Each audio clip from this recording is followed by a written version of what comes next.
റൂമിൻ്റെ കീ കയ്യിൽ തന്നിട്ട് കോർഡിനേറ്റർ പറഞ്ഞ 2:30 ആകുമ്പോഴേക്ക് റെഡിയായി ഇറങ്ങണമെന്നാട്ടോ. ചെക്കിനായപ്പോൾ തന്നെ 12:30 കഴിഞ്ഞ്. പിന്നെ ഞങ്ങൾ വേഗം ഒന്ന് ഫ്രഷായി ഡ്രസ്സൊക്കെ ചെയ്തിറങ്ങി. അന്ന് താജ്മഹൽ കാണാനാട്ടോ പോയത്. ബസ്സിൽ കൊണ്ട് ഞങ്ങളെ പാർക്കിംഗ് ഏരിയയിൽ ഇറക്കിയേ.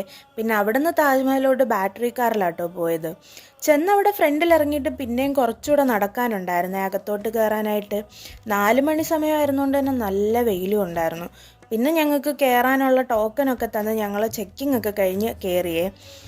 ഏത് വഴിക്ക് പോയാലും പിന്നെ ഫോട്ടോ മുഖ്യമായതുകൊണ്ട് പുറത്ത് നിന്ന് ഫോട്ടോ ഒക്കെ എടുത്തിട്ടാട്ടോ അകത്തോട്ട് കയറിയത്. കുഞ്ഞിലെ അച്ഛൻ ഈ താജ്മഹലിൻ്റെ മേലിൽ തൊട്ടുകൊണ്ടിരിക്കുന്ന ഒരു ഫോട്ടോ കണ്ടിട്ടുണ്ടേ. അന്ന് തൊട്ടുള്ള ആഗ്രഹമായിരുന്നു താജ്മഹൽ കാണണം എന്നുള്ളത്. അങ്ങനെ ഞാനും കണ്ടു ഗൈസ്. ലോകത്തിലെ 7 അത്ഭുതങ്ങളിലൊന്നായിട്ടുള്ള താജ്മഹൽ.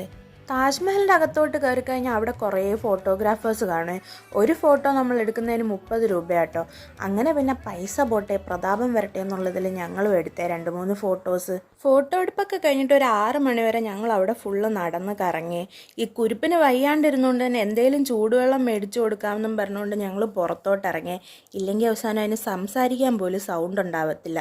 ഗരം പാനി ഒരിടത്തും ഇല്ലാത്തതുകൊണ്ട് തന്നെ അവൾക്ക് പിന്നെ ഒരു കട്ടനും വാങ്ങി ഞങ്ങൾക്ക് കോഫിയും കുടിക്കാമെന്നും പറഞ്ഞൊരു കടയിലോട്ട് കയറി. കോഫിയുടെ വില കേട്ടപ്പോൾ തന്നെ ഞങ്ങൾക്ക് തികഞ്ഞേ. അതുകൊണ്ട് അവൾക്കൊരു കട്ടനും മേടിച്ച് ഞങ്ങൾ ബസ്സിലോട്ട് നേരെ കയറി. രാത്രി ഡിന്നർ സ്റ്റേ ചെയ്യുന്ന അതേ ഹോട്ടലിൽ നിന്ന് തന്നെയായിരുന്നു കേട്ടോ. ഫുഡൊക്കെ കഴിച്ച് വേഷമെല്ലാം മാറിയിട്ട് ഞങ്ങൾ പെൺപിള്ളേരെല്ലാം കൂടെ ഒരുമിച്ചൊരു റൂമിലോട്ട് അങ്ങ് കയറി. എൻ്റെ പൊന്നു, ബഹളം വയ്ക്കാൻ ഞങ്ങളെ കഴിഞ്ഞിട്ടേ ഉള്ളൂ വേറെ ആൾ. ബഹളം സഹിക്കാൻ വയ്യാണ്ട് പിന്നെ ചെറുക്കന്മാരും ഒന്ന് ഞങ്ങളെ വഴക്ക് പറഞ്ഞേ. അങ്ങനെ പിന്നെ എല്ലാവരും ഓരോരോ റൂമിൽ പോയി കിടന്നുറങ്ങി. Bye guys.